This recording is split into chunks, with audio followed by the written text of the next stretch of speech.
Olha, pouca gente ainda conhece, apenas 17 foram assinados esse ano de 2018.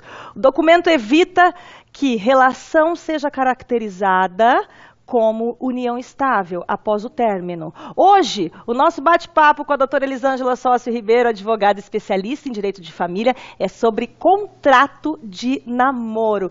Tudo bem, doutora Elisângela? Tudo bem, boa tarde, Fer. Um prazer estar aqui novamente. Prazer é todo nosso. A gente viu aí que começou a pipocar alguns contratos de namoro aqui, né, no Brasil. Isso mesmo. E está sendo muito procurado, doutora? Ainda, eu confesso para você que ainda não. Eu acho que as pessoas estão tendo ainda mais para fazer efetivamente, né? Mas a curiosidade, as dúvidas, são várias questões, são várias pessoas perguntando, né? Curiosa a fazer. Eu confesso para você que eu não tinha feito nenhum ainda, mas a semana retrasada uma amiga me procurou e a gente acabou fazendo um. Nós não assinamos ainda no cartório. Não tá entre esses 17 aí. Tá. E os dois estão de acordo? Os dois estão de acordo. A gente só não foi ao cartório ainda para eles assinarem, mas está formulado, já está inclusive assinado, mas ainda é um documento particular.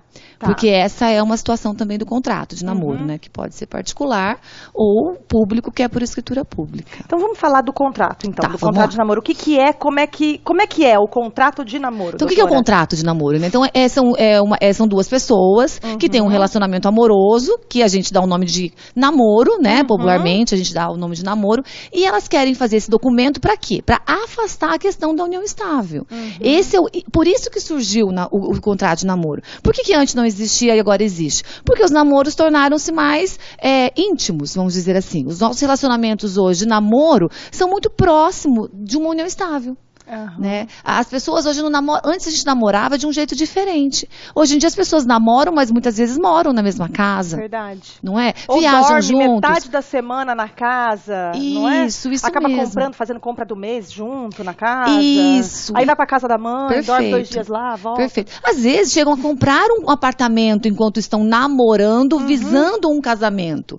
Né? E tudo isso mistura e fica muito próximo da união estável. Então, por que surgiu a questão da união estável, do contrato de namoro? Exatamente para que essas pessoas firmem um documento onde elas vão declarar que o relacionamento que elas têm é um relacionamento de namoro, que elas não têm a intenção de formar família. Entendi. Aí que está a grande diferença da união estável para um namoro. Entendi. E tem validade esse contrato, doutora? Como é tudo muito novo, Fer, o que acontece?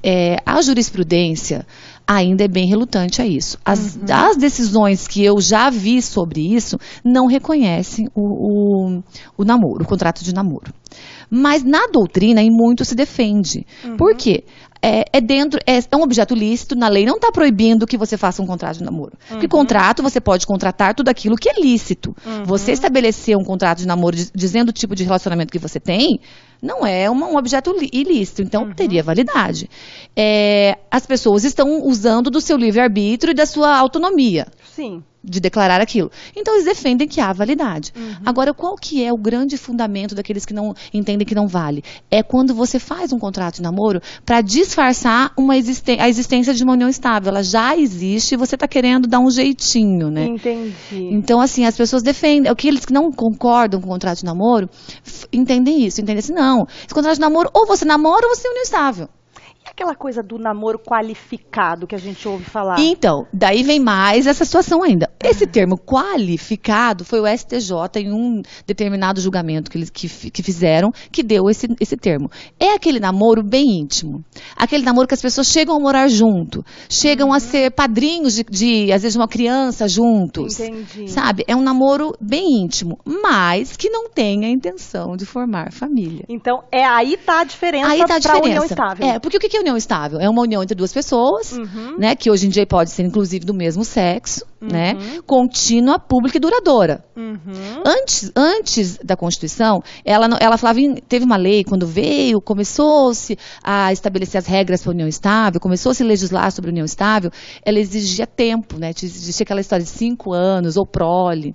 Com a Constituição, ela não fala mais em tempo, ela fala em duradoura, em contínua, né, mas ela diz um elemento que é o que mais diferencia do namoro, que é a intenção de formar família. Então, é isso que deve ter muito claro num contrato de namoro, né? Entendi. É as pessoas estarem fazendo esse contrato declarando o que você pode pôr nesse contrato de namoro. Várias coisas. Mas o principal desse contrato de namoro é você declarar, ó, nós namoramos, nós temos um relacionamento amoroso, mas nós não temos a intenção de formar família. A gente adora namorar e a gente vai continuar namorando. É bem isso. É o que a gente comprar, tudo que nós adquirimos juntos é de cada um. Aquilo que a gente... tô falando cláusula já de um contrato que eu acabei de fazer na verdade. E que aquilo que a gente comprar junto, nós vamos estar colocando no nome dos dois, porque existe essa possibilidade. Isso que eu ia te perguntar. E se eles compram juntos daí? Dá pra colocar no nome dos dois? Terminou o relacionamento, divide e acabou. Vende, divide, daí vai resolver com uma sociedade de fato, que a gente fala, né? Tá. Um condomínio, que eles têm entre eles de um bem, mas eles não têm um relacionamento que divide, que dá direito à sucessão, porque esse é o problema do contrato. Da união estável e do namoro. Namoro não tem efeito jurídico no direito de família. Ele não te dá direito à sucessão, né? Se o teu namorado morrer, você não é herdeira dele. Isso que eu ia te perguntar. Se um dos dois morrerem, não tem nada a ver. Com um contrato de namoro, ela não vai ficar com nada ou ele não vai ficar com nada. Não, é justamente para não ter esse problema. Entendi. Já se você vive em união estável, você vai ser herdeiro. Se vocês terminarem esse relacionamento e você demonstrar que você precisa de assistência dele alimentar, você vai ter direito a alimentos. No namoro, nada disso acontece. Então, a preocupação das pessoas que têm procurado, que é onde surgiu a questão do contrato de namoro, é justamente não vir a ter esses problemas ao final de um relacionamento. Né? Não vir a ter o problema, a gente namorou por 6 anos, eu comprei um apartamento com meu dinheiro e ao final desse relacionamento, o meu namorado entra querendo metade desse apartamento, alegando que nós tínhamos união estável. Esse contrato vai te garantir, esse contrato de namoro, que não era união estável? Não vai te garantir. Por quê? Porque união estável é fato. Tem testemunhas? Tem testemunhas que era união estável. Aquele contrato de namoro não vai valer. Vamos pensar. Entendi. Por isso que o contrato de namoro, para ele ter validade, ele tem que ser a pessoa real tem que situação. Viver isso. É a real situação. A gente namora. Não temos intenção de casar, de formar família. Ok, vamos viver dessa forma, vamos fazer um contrato. Isso, vamos declarar isso. Agora, a outra pessoa pode entrar na justiça e querer invalidar esse contrato, dizer que não era isso. Ela pode, mas vamos falar a verdade, que você tem uma boa prova na mão para falar que era namoro? Porque a pessoa não foi no cartório e não declarou aquilo? É verdade. Alguém obrigou ela a declarar? Não. Agora, se você declarou lá no começo do ano, depois o teu relacionamento foi evoluindo ao ponto que virou uma união estável, vocês passaram a viver juntos de uma forma perante a sociedade, onde se tratando como se fosse marido e mulher, daí aquele contrato lá do começo do ano já não vai valer mais, né? Então é esse cuidado que as pessoas têm que ter, que eu sempre explico quando me perguntam. Ai, mas doutora, tem validade isso? Olha, desde que vocês vivam essa realidade, o que vocês estão declarando é a realidade de vocês, eu penso que sim. E penso que é uma prova boa para que se eventualmente, ao fim do relacionamento, aquele outro vier a brigar, vier a discutir esse relacionamento que vocês tinham, você parte de uma boa prova, né? Agora, doutora, e se um deles presenteia, por exemplo, dá um carro, dá uma moto, aí termina esse relacionamento, aí ele quer o carro, ele quer a moto, ele quer o presente, ele quer a joia, ou ela quer o que deu para ele, o relógio de volta? Dá para pedir de volta? Pedir ele pode, mas ele vai conseguir exigir isso, ele deu.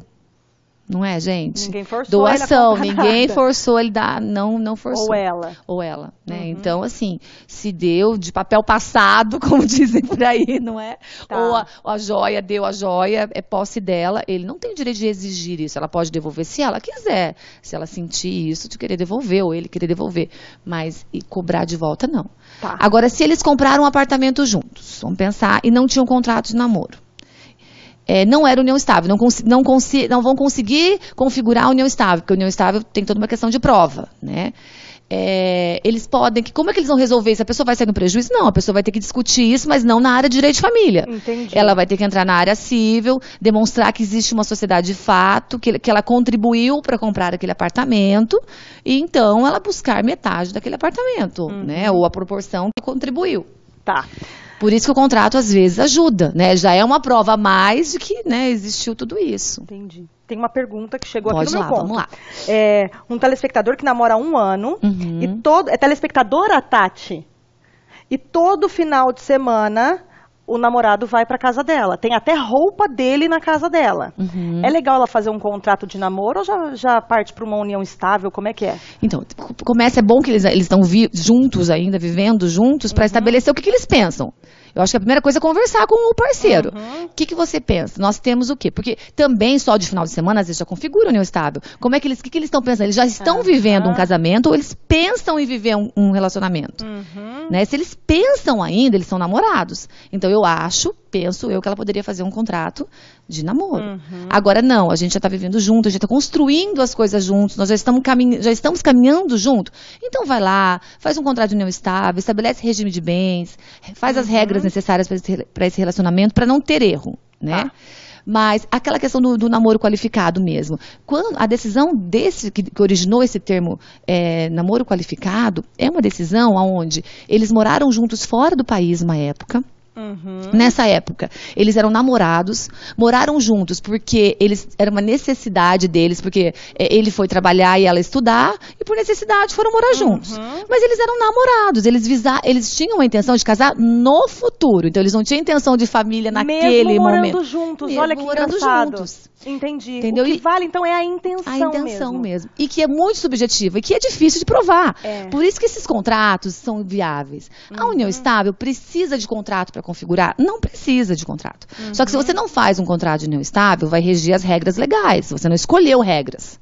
Né? Então, quando você faz um contrato de união estável, você escolhe o regime de casamento, de bens, tudo isso. O contrato de namoro, pode não valer nada, como algumas pessoas entendem que não vale, que é uma coisa que não é jurídica, que não precisa, mas ele também é uma declaração. Claro, poxa, igual você falou, a pessoa não foi obrigada lá a querer declarar, assinar lá um papel. Né? Ninguém obrigou ela a nada. É uma prova futura. É isso aí. Né? E esse casal, desse julgamento, o que aconteceu? Posteriormente, eles casaram. Depois de morarem juntos. Casaram e vieram se divorciar. Esses que moraram juntos lá fora, por conveniência, enfim, tá. Que deu a história desse namoro qualificado.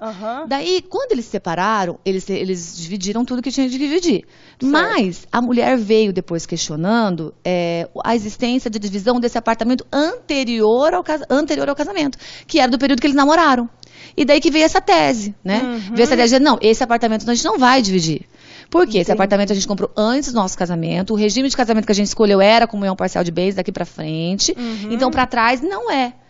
Né? E daí ela veio, não, mas morava junto, eu não sei, não conheço o processo em si, eu li só o acórdão. Mas o tribunal entendeu que não, vocês moraram juntos por uma necessidade, vocês não tinham intenção de construir família naquela época, tanto que vocês casaram depois, né? Então tudo isso configurou o quê? Um namoro e não dividiu o apartamento. E um namoro qualificado, que era um namoro diferenciado mesmo, né? Mas isso foi revertido só no tribunal, pra você ter uma ideia, ele tinha perdido as duas instâncias anteriores. Meu Deus. Então, quer dizer, se ele tivesse feito um contrato, de repente, né? Não sei. Mas que bom que tá evoluindo, a coisa tá evoluindo, né? Graças a Deus. Evoluindo. Agora, doutora, o contrato de namoro. Qual que é o primeiro passo para quem está nos assistindo e quer fazer um contrato de namoro? Procura quem, vai aonde? Isso, ela pode ir, os cartórios fazem esse tipo de contrato, né? É uma escritura pública, ele pode chegar lá e declarar para o cartório e ele fazer. Mas por quê? Não por eu ser uma advogada, mas eu aconselho até para a pessoa entender, conversar, esclarecer qual é o risco. Porque isso ela não vai encontrar num cartório, não vai encontrar num cartório, né? Para o advogado poder, então, esclarecer para ela, né? Olha, até conversar, realmente, vocês vivem, namoro? Não é união estável? Aconselhar melhor, né? Porque, de repente, a pessoa tá achando que ela tá namorando, e até nessa conversa, os dois já conseguem conversar enquanto tudo ainda é lindo, é amor, né? Entendi. Porque depois fica complicado, né? Então procura um advogado e vamos estabelecer as regras, várias coisas a gente pode pôr nesse contrato, mas o principal é pôr essa questão mesmo que a gente vive em namoro, né? Que eles vivem em namoro, não é uma questão de união estável. É legal colocar também lá todos os presentes doados, dados, não terão de volta. Olha isso.